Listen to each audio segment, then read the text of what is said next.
aliás, essa é uma das muitas diferenças, né? Além dos recursos que o sistema operacional proporciona, da diferença do sistema operacional de servidor para o sistema operacional de workstation, é que ele sobe com o mínimo de serviços possíveis. Assim, então, assim, para funcionamento. E falar de uma coisa que talvez você já tenha experimentado, porque muita gente não faz virtualização ainda. Tem muita gente, tem empresas.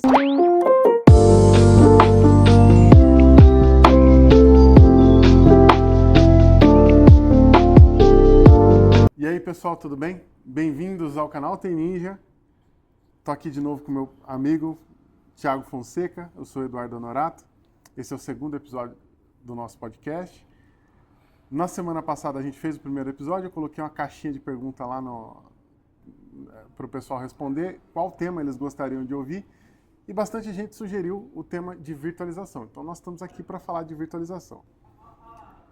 Cheguei para o Thiago, falei, cara, pediram virtualização, o que a gente fala de virtualização? Falei, cara, vamos sentar e conversar. E eu acho que é o que vai tornar esse negócio mais atrativo. A gente tem uma pauta genérica, mas vamos falar... E eu queria começar já falando de uma coisa que me veio à mente logo que o tema virtualização veio, que foi lá nos primórdios. Eu fiz o meu primeiro curso da Microsoft e eu fiz através de uma escola que era oficial, então ela ensinava a carreira. Era lá no University na época, não era? University, aqui em Campinas. E aí eu fiz o curso do Windows 2000. E naquela época, a virtualização já existia, mas ela estava engatinhando, né? Já tinha Virtual Server? Já. Tinha o Virtual PC, você não lembra? Eu lembro, mas eu não sabia que no 2000 já tinha isso. O Virtual PC e tal. Mas assim, os laboratórios não eram feitos com virtualização ainda, tá? Tá. Porque não tinha ainda. O que era? Uma máquina com RDP? Todo mundo tinha uma máquina? Não. Tinha várias máquinas, aí cada uma fazia uma função. Era um negócio assim. Era tipo uma LAN local ali. Tá. Então, assim, não era um ambiente simulado. Uma LAN local. Não, você entendeu? Mas era tipo assim, não era uma LAN da escola inteira, era uma LAN da sala. E aí todo mundo...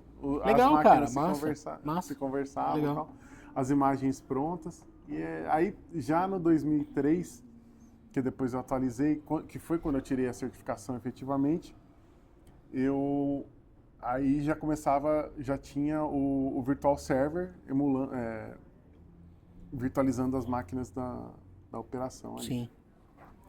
E eu lembro o quanto foi revolucionário isso, o quanto era legal você sentar e, cara, era um conceito Tem um sistema novo. operacional dentro do outro sistema operacional. Nossa! Cara, você falar assim, cara, eu posso subir uma máquina... Porque muitas vezes, assim, dava um trabalhão, a gente está falando, né, de uma lentidão geral, que era muito maior por conta de SSD, né? As máquinas eram todas com aqueles HDs, né, que eram muito mais lentos e tal.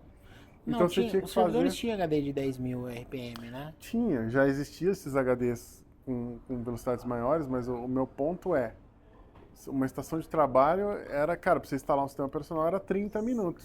Ou mais. Porque você pegar essa época do 2003, a gente tá falando de HD de 5.400 RPM, lendo do Mas CD. Mas já tinha 7.200 também. Lendo do CD para instalar no host. Cara, era assim, 1h30, velho, para subir um Windows XP, um Windows 7. Se você tá falando de instalar driver e tudo mais, é isso aí. Então. Era 1h30 para deixar uma máquina pronta. Cara, é muito tempo, velho. Tá maluco. E assim, e aí a gente tinha que fazer isso. Então, se você quisesse testar qualquer coisa, né, era essa a realidade. Você tinha que instalar, pegar uma máquina de teste, às vezes você não tinha máquina para testar, era complicado. Verdade. E aí, então, dependendo do que você fosse fazer, cara, você tinha que fazer na sua própria máquina e tal. E aí dentro de uma empresa você tinha um servidor de arquivos, um servidor com domain controller, tudo hardware, né? Um hardware para cada coisa. E às vezes você tinha, sei lá, putz, vou pegar esse hardware aqui um pouco mais antigo e vou fazer um controlador de domínio secundário nele. Aí você ia lá e a máquina tinha, sei lá, 16 GB de RAM, que na época era muita memória, né? Porque a gente tinha servidor com 2000 virando para 2003, servidor com 2 GB de RAM. Sim. Né? Com 4 GB de RAM era legal, e aí sobrava recurso Você na tinha uma máquina, né? subutilização do hardware, você era subutilizado. Aliás, editor nosso aí, já aqui vou deixar já um corte, já tô delimitando um corte aqui para você. Queria falar isso. Raramente você vai precisar, hoje em dia, na atualidade, de um servidor, uma máquina física dedicada para um serviço apenas. Hoje, Raramente. raros os casos onde você vai ter essa exigência de ter uma máquina física para rodar um serviço, um banco de dados ou qualquer outra coisa. E o que a virtualização te proporciona é uma melhor utilização dos seus recursos de hardware. Então você não vai deixar o seu hardware subutilizado, ou pelo menos você vai diminuir a subutilização do hardware. Você vai aproveitar melhor o processador, aproveitar melhor a memória RAM, porque você consegue dividir as funções e utilizar o mesmo hardware, que às vezes vai estar ocioso, você pode utilizar para outro fim, colocar várias funções no servidor. Não, total, concordo plenamente, mas eu tenho uma polêmica aqui no bolso, tá guardada aqui agora, aqui, ó. Manda aí. Mas antes da gente falar dessa polêmica, eu acho que é importante, é isso mesmo. Eu acho que a virtualização chegou para resolver um grande problema e dizem que a informática veio para a tecnologia veio resolver os problemas que a gente não tinha, né? Mas a virtualização veio para resolver um problema que a gente tinha, que é essa subutilização. E aí a gente conseguia, eu lembro do... Usa o ditado direito, né? O computador veio para resolver problemas que não existiam antes do computador. E aí, cara, eu me lembro do Virtual Server, e aí o Virtual Server, depois a gente começou a usar o VMware Server, né? E aí eu lembro da escola de inglês que a gente atendia, e ela tinha um servidor que ficava na sala dos professores. Ficava lá o servidor na sala dos professores, e aí debaixo de uma mesinha de madeira, assim, e aí ele subia o serviço do Virtual Server, então tinha um host que não tinha nada, era um 2003 sem nada, e aí ele subia uma VM com AD e outra VM com sistema de arquivos. Sim. E aí tinha uma VM que era exclusiva pro o ISA Server, porque a gente chegou a usar ISA Server nessa escola de inglês. Cara, o ISA Server até hoje pra mim é o melhor. É o melhor, cara, o melhor, concordo. Nossa. E aí, cara, então isso resolveu, porque imagina, se a gente fosse ter tudo isso separado lá, a gente não teria espaço físico e não caberia na realidade daquela escola de inglês. No entanto, a gente como administrador daquela rede, como responsáveis por aquela rede, do ponto de vista técnico, a gente precisava garantir que as coisas ficassem bem protegidas, porque no fim do dia é isso, a gente vai garantir que a informação esteja bem protegida, garantir dentro da possibilidade, né? Mas que a informação da empresa esteja protegida devidamente e de que ela esteja acessível devidamente a quem precisa ter acesso. Sim. E a virtualização ajudou muito a gente nisso, né? Pra gente tornar possível algumas coisas, né? E aí, depois disso, a gente pisou no terreno do ESX, que era ESX e ESXi. O ESXi era o gratuito, né? Era alguma coisa assim. Sim, na realidade, o ESX, para quem, só esclarecendo, o VMware ESX é o produto, que é o hypervisor, né? Que é o virtualizador da fabricante VMware. Então, a gente, antes, basicamente... É esse terreno que eu quero pisar, é isso que eu quero falar. Sim.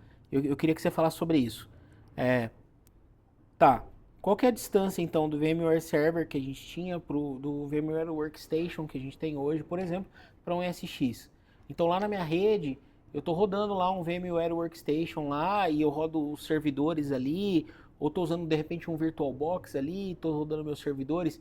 Cara, eu passo de ir para um ESX, para um Proxmox, para um Hyper-V. Por que dar esse passo? Qual que é a diferença, então? Não é tudo virtualização? Qual que é o ganho que tem?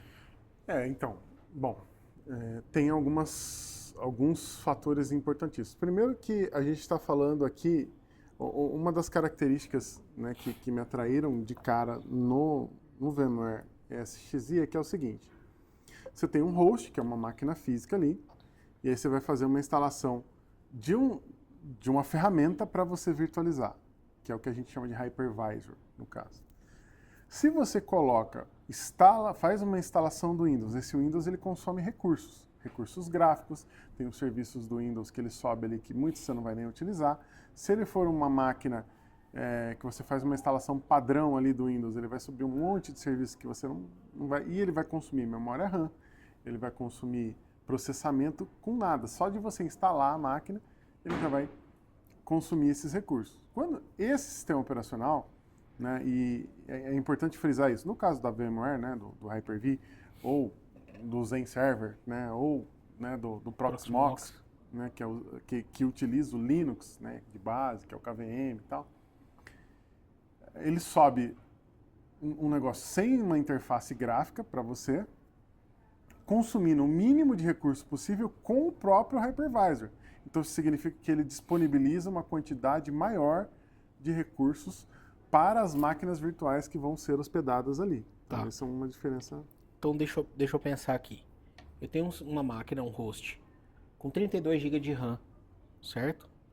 E um HD de 1 TB.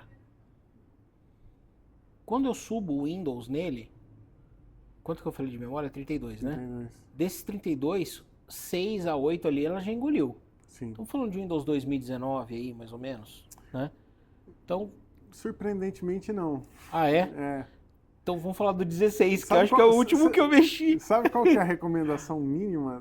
Você consegue subir inclusive eu vou falar disso numa aula que eu vou fazer uma aulinha aqui para o canal, que é como você criar um ambiente básico. E, cara, dá para você criar um ambiente bem básico numa máquina com 8 GB de memória. Por quê? Você consegue subir um Windows Server com 2 GB. Ah, é? É. Pô, isso é legal. Por quê? Isso é Porque o bacana. Windows Server, e aliás, essa é uma das muitas diferenças, né? Além dos recursos que o sistema operacional proporciona, da diferença do sistema operacional de servidor para o sistema operacional de workstation, é que ele sobe com o mínimo de serviços possíveis. Assim, então, assim, para funcionamento. Vai subir um monte de coisa no Windows que você faz uma instalação padrão ali, limpa, mesmo sem instalar nada, que não sobe. Então, por isso Tá, ele consome entendi. menos RAM. Entendi. Inclusive Mas- com relação à interface gráfica, que ele sobe sem aquele monte de firula que tem o Windows. Ah, é então, verdade, é verdade. Agora, vamos pensar num consumo de 2 GB. Eu ia pensar de 8, mas vamos pensar de 2. 2 GB. Sobrou 30 para eu trabalhar nas máquinas. Acontece que depende o que eu for fazer. Por exemplo, esse host, ele vai fazer o Windows Update igual aos outros. Ele vai precisar de um AV igual aos outros. Ele vai precisar de um firewall local igual aos outros, porque ele é um sistema operacional, entre aspas, mais completo. É o que eu chamo de Sim. sistema operacional tradicional. Sim. Né? Comparado com Então, assim, ó, esses 2 GB do sistema operacional, você já aumentou isso aí, agora que ele vai fazer um update, por exemplo. Sim. Você vai ter que fazer backup desse sistema operacional. Sim. Porque imagina você subir tudo de novo, É. sabe? Então, vai ter que ter. E aí, tudo isso consome memória. Então, não é 30 que você vai ter disponível, porque ele vai consumir mais. Sim. Mas vamos pensar que fosse os 30. Eu posso fazer, por exemplo, 2 máquinas com 15 GB cada uma. Beleza? E se fosse um SX? Ao invés de 2 GB, ele ia consumir o quê? 500 MB? 1 GB. Beleza? E aí? Update? Claro que tem que fazer. Sim. Mas aí você faz isso agendado. Não é um serviço que fica ativo ali. Exatamente. Conectado na internet o tempo todo procurando. Você não tem AV que você vai instalar. Você não tem firewall que você vai instalar. Você tem um firewallzinho meio embutido dele lá, o serviço de abertura de porta e tal. Mas assim, cara, é um negócio que o consumo é infinitamente menor. Na realidade, assim, né, falando especificamente do SX, ele recomenda que você deixe o serviço de SSH desabilitado, então isso diminui a sua área de Perfeito. ataque ali Perfeito. e tal, né? Você consegue conectar ou através da interface oficial ou através do VMware vCenter, mas enfim, isso seriam coisas mais técnicas e a ideia não é nem isso. Eu acho que eu queria perpassar por essa questão de como a virtualização Sim. revolucionou a coisa. E falar de uma coisa que talvez você já tenha experimentado, porque muita gente não faz virtualização ainda. Tem muita gente, tem empresas. Aliás, isso é um produto meio controverso do meu ponto de vista da Microsoft, que a Microsoft tem uma versão do Windows que ela vende lá, que é aquele Core. Small Business, Small Business. Tá. que ele tem essa versão aonde tem, cara, assim, Você tá falando do Essentials, não é? do Essentials. O Small Business acho que não existe mais. Ele parou em 2008, eu acho. Alguma coisa assim, Essentials. Aham. Aonde já tem AD, concentra até 25 usuários. todas as funções dentro de um servidor, assim. E aí, eu não gosto particularmente. Tá bom, gostar, ninguém gosta. Mas ninguém gosta de carro popular. Você compra o carro popular porque você pode pagar o carro popular. E o Windows Essentials é um Windows popular. Porque você tem uma máquina, ele vai te atender num servidor que você pagou, sei lá, 4 mil reais. Né? Um servidor que tem muitas vezes 8 GB de RAM, com um processador. Cara, você instala ele no host, ele vai subir o AD, limitação de 25 usuários, obviamente. Mas ele vai subir o AD para você, DHCP, DNS. Então você pode ter uma rede com domínio numa empresa muito pequena, né? Sim. E isso vai ajudar pra caramba, porque aí você já vai ter o Windows Server Backup, Sim. você já vai ter print spooler, muitas coisas que você pode fazer naquele servidor a um preço que é incomparável com a licença por core, por exemplo, do Windows Standard. Sim. Né? Então, Mas, eu não tenho nem ideia de quanto está custando uma licença, mas é do tipo assim, quando a licença do Windows por core custava, sei lá, 4 mil reais e você tinha que comprar no mínimo 2 cores, ou seja, você ia gastar 8 mil reais, o Windows Essentials custava menos de 3 mil. E você comprava um só. Sim. Então é menos da metade do preço de uma licença por core, né, cara? Aí é outro papo, é outra história. Agora, uma das vantagens, né, vamos colocar da seguinte forma, né? Você comprou um Windows, você foi lá, entrou no site da Dell, comprou um servidor lá que vem com Windows Server Standard OEM. Tá. Né? Essa licença do Windows Standard OEM, ele vai vir, obviamente, adequada para aquele hardware ali, né? E aí você já consegue, de cara, fazer 2 máquinas virtuais, porque a licença do Standard, ela te permite virtualizar até 2 máquinas. Desde que você não exceda os cores, sim. Sim. Porque se a gente está falando de um Windows OEM, né? Que você comprou num servidor, a gente entende que ali já está vindo com a licença adequada, porque... Então esse é o ponto. Sim, ele vem com a licença adequada para o hardware. Só que se você estiver usando o sistema operacional e mais uma VM com 2 cores, por exemplo, você excedeu 2 cores da licença que você comprou. Então precisa fazer essa conta de core, e se você vai usar virtualização, para contabilizar isso. E aí você pode usar, na real, no fim do dia, quase que quantas VMs você quiser. E aí qual que é a minha recomendação neste caso? Você instala o Hyper-V Hypervisor, não Windows, para rodar o serviço do Hyper-V em cima. Você instalou o Hypervisor e nele você cria as 2 VMs. Sim. Aí você fica... Sim. Porque aí você tem um processador octa-core, por exemplo. Você cria 2 VMs com 4 cores cada uma, você está dentro da conta, está dentro do número de VMs permitido, mas tá tudo se eu não certo. me engano, as licenças começam ali acho que com 16 cores. Então já... não sei como é que tá hoje, isso aí eu tô por fora. não, mas eu acho que 16 é o mínimo, assim, então já é legal, já dá pra você criar 2 máquinas virtuais com 8 cores cada uma. Perfeito. Agora, vamos dar um salto para trás aí, que a gente foi parar lá no licenciamento Microsoft, que é um assunto, não é ultra complexo, mas é um assunto chato. Mas vamos pensar vamos voltar aqui na virtualização. Quando você tem um consumo baixo e um sistema operacional que exige menos do seu hardware para operar no dia a dia, você fica com mais recurso livre, e isso é extremamente útil. E aí é onde entra a polêmica que eu falei que estava guardada no meu bolso e que eu vou pegar ela aqui agora. Tem muito fornecedor de software, mas muito mesmo, a esmagadora maioria talvez, que quando você fala que o sistema dele está num ambiente virtualizado e está tendo um problema de performance, então é por isso. Meu sistema não funciona em ambiente virtualizado. Vem cá, meu querido, mas qual é a diferença? Não, porque no ambiente virtualizado a máquina divide recurso. Como divide recurso? Não, porque você tem um outro sistema operacional consumindo, aí você tem mais esse. Pera. Isso é quando o cara entra no detalhe, né? Porque geralmente o cara que tá te falando isso... Ele só fala não funciona, ele não sabe explicar, né? Mas, vamos lá, Du, vamos colocar os pingos nos is aqui, mas de forma técnica. Sim. O cara que tá ouvindo a gente, a hora que o cara vier chamar ele no truco, ele vai chamar no 6 de volta e vai falar, amigão, isso aqui é informação técnica, meu querido. Sim. Então, qual é a base para a gente alegar isso ou refutar isso?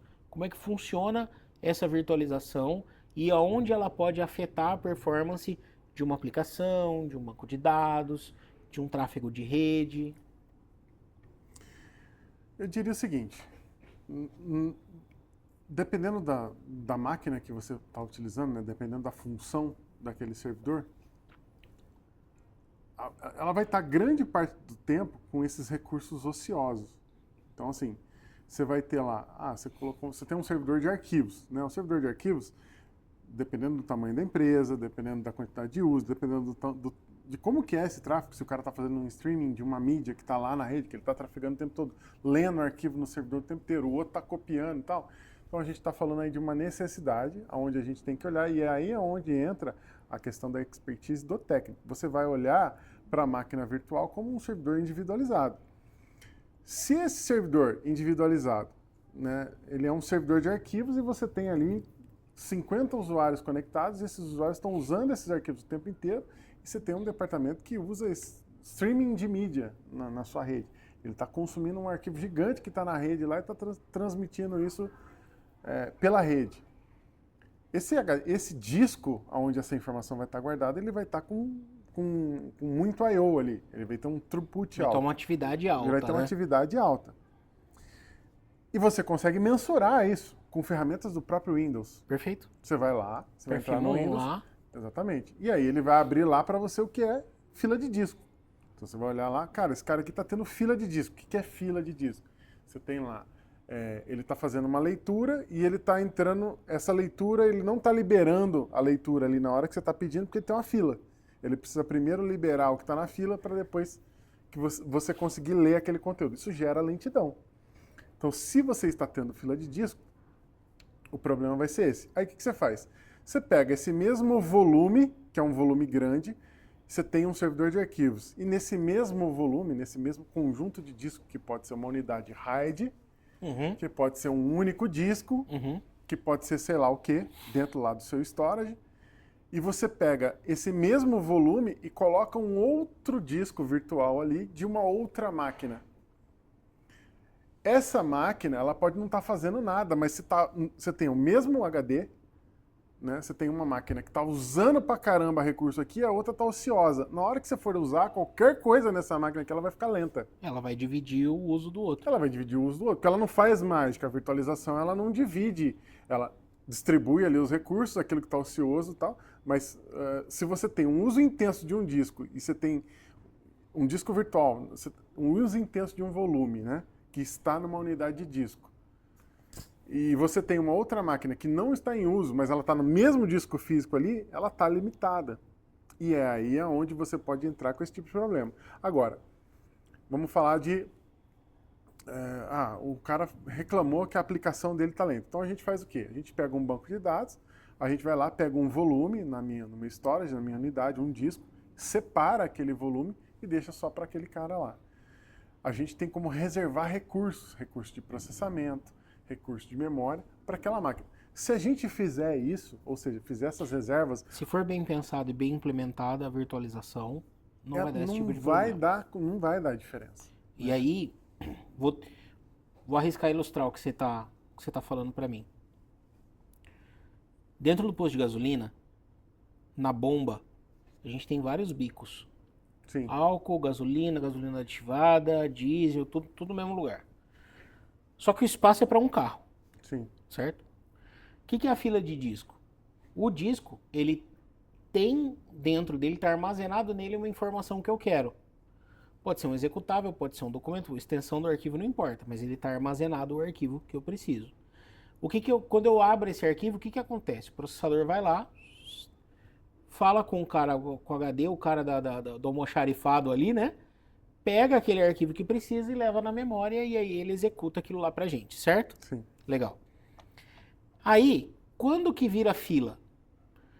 Quando a gente começa a ter demandas demais para esse cara do almoxarifado, que é como se fosse aquele bico do posto de gasolina, então eu paro o meu carro. Enquanto o meu carro está sendo abastecido, enquanto eu estou pegando os arquivos no HD, ele não vai atender outra pessoa. Sim. Tem que esperar completar o tanque, e aí depois, próximo, e ele vai atendendo um por um. Exato. E também tem que levar em consideração a capacidade do processador de carregar o arquivo também, porque se o arquivo for grande demais, ele não consegue carregar, ele vai precisar fazer mais de uma viagem. Anyways, vai formando uma fila de carro atrás de mim, porque o posto de gasolina, ele tem uma bomba, apesar de ter vários bicos. O que eu poderia fazer então se eu estou formando fila de disco? Tá, quais são os recursos que eu estou usando aqui? Ah, cara, eu estou usando muita gasolina e muito etanol, por exemplo. Então vou fazer o seguinte, eu vou pôr mais um disco ou mais uma bomba nesse posto E vou deixar. e vou deixar essa daqui só para gasolina e essa daqui só para álcool. E qual que usa menos? Ah, o álcool nem tanto. O que mais usa, por exemplo, a maior parte é gasolina. Então eu vou pôr só uma bomba só de gasolina. Então eu faço uma fila só para gasolina e a outra fila para álcool e diesel e gasolina aditivada. Não, mas agora o álcool está sendo demais, está sobrecarregando essa bomba, está fazendo fila também. Não tem problema. Coloco mais um disco e separo. Vou traduzir isso para a área técnica. Tem um servidor que tem aplicação, banco de dados, file server e etc. Cara, vou te colocar um disco físico aqui e vou colocar o VHD dele aqui dentro, só do banco de dados. Então esse disco é de banco de dados. Não tem mais nada naquele disco além de banco de dados. Ah, mas ele está virtualizado. Dane-se, ele só vai consumir, ele vai consumir o RPM que tem. Se for 7.200, é 7.200. Ele não vai pegar 1.000 RPM para o hypervisor, né, para o SX e ficar só com 6.200, né? Não vai acontecer isso. Então, o bem planejado, pelo que eu entendi que você está falando, é isso. Sim. Separar essas bombas aí de combustível, né? Um disco para banco de dados, outro disco muitas vezes para cache. Às vezes o cara tem um Exchange on-premises, né? Então talvez um disco separado para o Transaction Logs, por exemplo, né? Então, planejar a virtualização, é planejar a implementação do servidor. Então, saber dimensionar isso, e aí a fila de disco e saber analisar no perfmon, saber olhar para essas coisas, vai ajudar a gente a tomar a decisão de preciso de mais disco, preciso de mais memória. Às vezes é isso. Sim. Agora, o servidor tem 32 GB de memória. Você faz uma VM com 30, com 31, que seja.